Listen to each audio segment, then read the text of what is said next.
محبت اور سرکار کی اخلاق ایسے تھے کہ کافر بھی آپ کو صادق الامین کہا کرتے تھے۔ کلمہ بھلے پڑھتے یا نہ پڑھتے، نہیں پڑھا انہوں نے، ابو جہل نے بھی نہیں پڑھا، عتبہ شیبہ امیہ نے بھی نہیں پڑھا، لیکن میرے نبی کو صادق الامین ضرور کہتے تھے۔ یہ میرے کریم آقا کا اخلاق تھا۔ آقا کریم علیہ السلام کے اخلاق کی ایک جھلک سنیے۔ میرے آقا کی محفل لگی ہے، صحابہ اکرام مرزبان تشریف فرما ہے، ایک عورت دروازے پہ آ گئی اور آ کے اشارہ کرنے لگی کہ ادھر آئیے۔ سرکار علیہ السلام کو اشارہ کیا، میرے کریم آقا صحابہ کی محفل سے اٹھے، اس عورت کی طرف بڑھ گئے۔ اس عورت نے کہا جی میں نے آپ سے کچھ بات کرنی ہے۔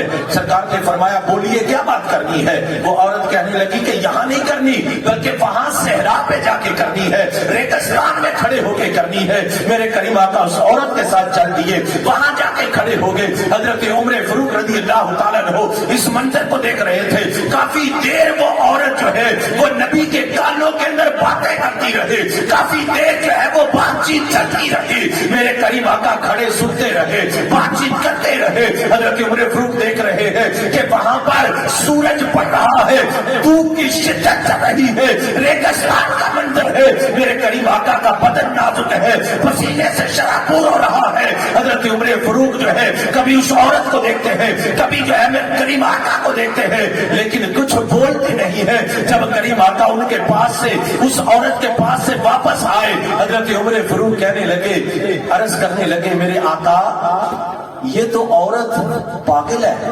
اس کی تو مکے والے بات نہیں سنتے، اس کو پاس کھڑا نہیں کرتے، اس کو بٹھاتے نہیں، اور آپ نے اس کی بات سننے کے لیے اتنی دیر لگا دی اور شدت کی دھوپ میں کھڑے رہے۔ میرے آقا اس کو تو کوئی بھی منہ نہیں لگاتا، یہ مکے کی پاگل عورت ہے، یہ مدینے کی پاگل عورت ہے۔ میرے کریم آقا نے جب یہ جملہ سنا تو میرے آقا حضرت عمر سے فرمانے لگے، عمر اگر کوئی بھی مدینے والا اس کی بات نہیں سنتا تو مدینے کا والی بھی نہ اس کی بات سنتا۔ آج دکھیوں کے دکھ بانٹ لیے جائیں تو ان کو زندگی مل جاتی ہے۔ آج دکھ تو بہت ہے لیکن دکھ بانٹنے والا کوئی نہیں ہے۔ اگر یہاں پر میں یہ جملہ بولوں کہ اولاد بھی آج اپنے والدین کا دکھ بانٹنے کے لیے نہیں ہے، اس کے پاس وقت ہی نہیں کہ اپنے والدین کے پاس بیٹھ کر کچھ دکھ سکھ کی باتیں کر لے، کچھ ان کا جو ہے وہ دل ہی ہولا کر لے، کچھ دکھ ان کے سن لے، ایسا کچھ نہیں ہوتا۔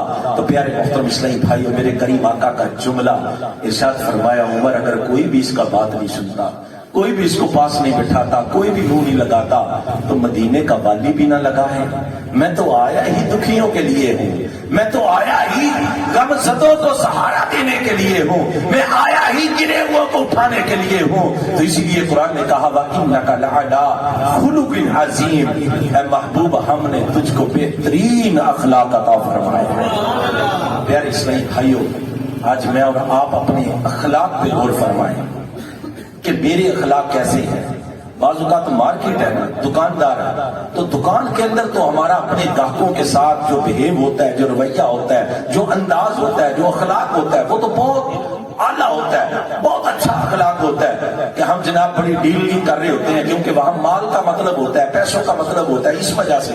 لیکن بعض اوقات یہی شخص جب اپنے گھر کے اندر جاتا ہے تو وہاں اخلاق کیسا ہوتا ہے۔ باہر کے اندر تو جناب لوگ کہتے ہیں کہ جناب اس جیسا تو بندہ ہی کوئی نہیں، اور جب گھر جاتا ہے تو وہاں پر وہ پرچے بنا ہوتا ہے کہ یہ کیا ہو گیا، یہ کیا پکا دیا، یہ کیا کر دیا۔ میرے کریم آقا کے اخلاق کیسے تھے؟ میرے کریم آقا سیدہ عائشہ صدیقہ رضی اللہ تعالیٰ عنہا فرماتی ہے کہ میرے کریم آقا گھر کے اندر پوچھا گیا گھر کے اندر اخلاق کیسے تھے؟ میرے سیدہ عائشہ صدیقہ امی جان فرماتی ہے کہ میرے آقا میرے سردار جب گھر میں ہوتے نا تو میرے ساتھ گھر کا کام کاج کر دیا کرتے تھے، گھر کا جھاڑو، گھر کے برتن بھی صاف کر دیتے، بلکہ اپنا جوتا مبارک، نعلین مبارک خود گانٹ دیا کرتے تھے، اپنے کپڑوں کو سلائی لگا لیا کرتے تھے۔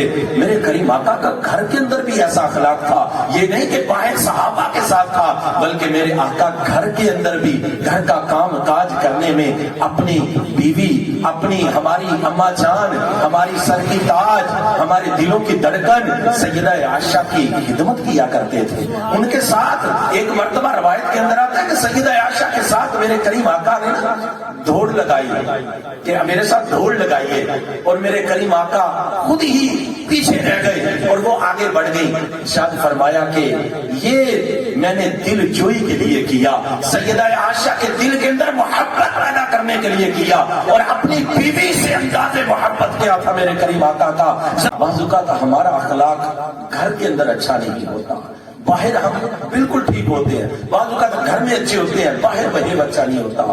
میرے کریم آقا صلی اللہ علیہ وسلم کا اخلاق, قرآن نے کہا انکا لعلی خلق عظیم, ہم نے آپ کو خلق عظیم عطا کیا, آپ کو بہت بڑا اخلاق عطا کیا ہے. اور قرآن نے کہا لقد کان لکم فی رسول اللہ اسوۃ حسنہ, سرکار کی زندگی ہمارے لیے بہترین نمونہ ہے. آج ہم اپنا آئیڈیل کبھی کسی کو بناتے ہیں, کبھی کسی کو بناتے ہیں. ہم نے اپنا آئیڈیل کوئی غیر ملکی بنایا ہوا ہے, کسی نے اپنا آئیڈیل کسی سیاستدان کو بنایا ہوا ہے, کسی نے کسی جناب مالدار آدمی کو بنایا ہوا ہے کہ میں نے اس سے ایسا بننا ہے. قرآن کہتا ہے نہیں, تمہارا آئیڈیل تاجدار انبیاء ہے, تم ان کے مطابق اپنی زندگی گزارو.